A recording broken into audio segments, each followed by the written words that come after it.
Hi everyone, welcome to today's lesson. I'm Tristan, and today we're going to look at 5 more business idioms for TOEIC, and then we're going to look at 4 practice questions. Now, I always say, support me, share, subscribe, like, comment, question. Let's get started. The first idiom, get one's foot in the door. This is to be given an opportunity at a company, on a team, to finally be given a chance just to enter something.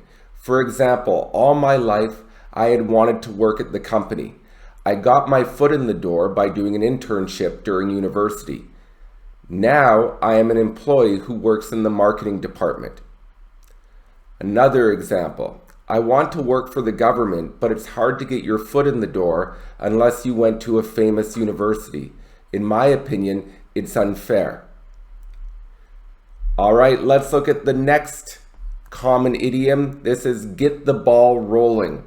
This is to begin the process, get things moving.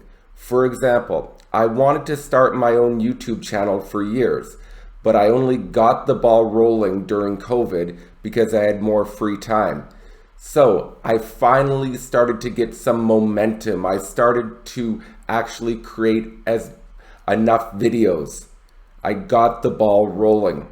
Next, the company wanted to build a new factory, but they needed a loan from the bank to get the ball rolling. So we don't have enough money to get started. We need to take out a loan to get the ball rolling. All right, if we look at the third common idiom, this is bring something to the table. If you bring something to the table, you offer a certain skill or offer a benefit that other people want.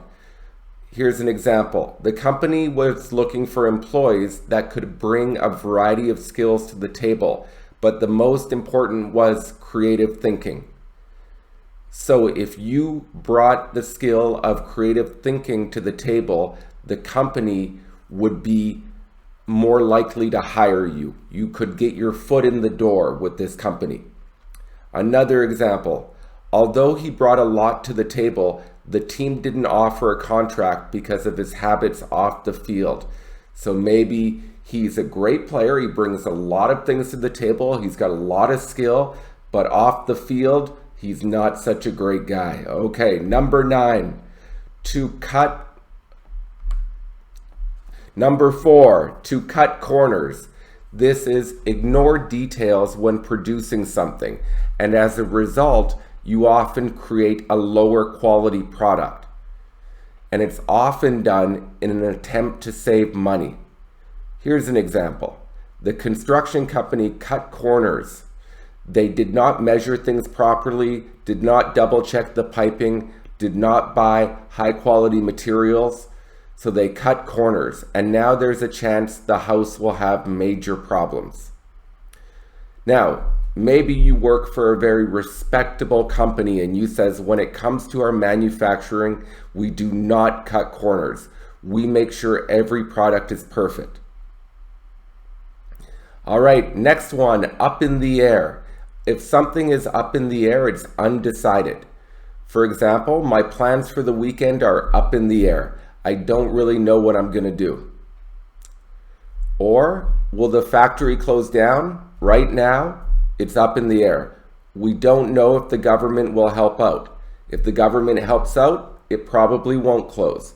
If the government doesn't, it probably will close. But right now, everything is up in the air.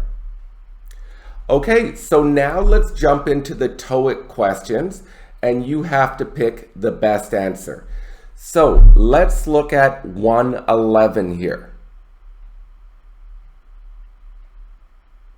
Well, you know this one because the construction of the new dam is up in the air.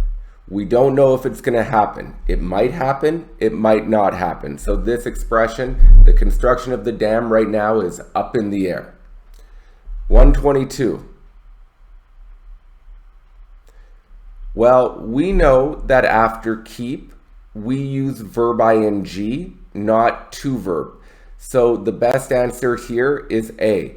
Due to the fact that the company kept cutting corners with the development of the product, it had many defects when released.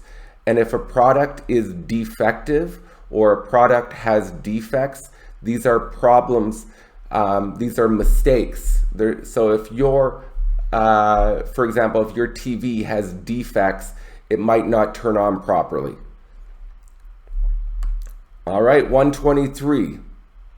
Well, we know this expression. This is all someone has to do is get their foot in the door, foot in their door. They just have to be given an opportunity.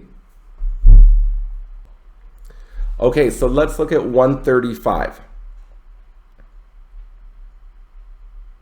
Okay, so the answer here is not A, because if you have almost, you would need an amount after almost, like almost all, almost half, because almost means close to. So when you start a sentence with almost, you need an amount after it. So we know it's not D because we have many. We don't say many the. We can say many analysts, but we don't say many the analysts. And we know it's not C because you need the majority of. The majority of people like it. So the best answer here is B. All right, everyone. Thanks for joining me today. These idioms can be useful in TOEIC and life. Hopefully they help you out. Have a wonderful day.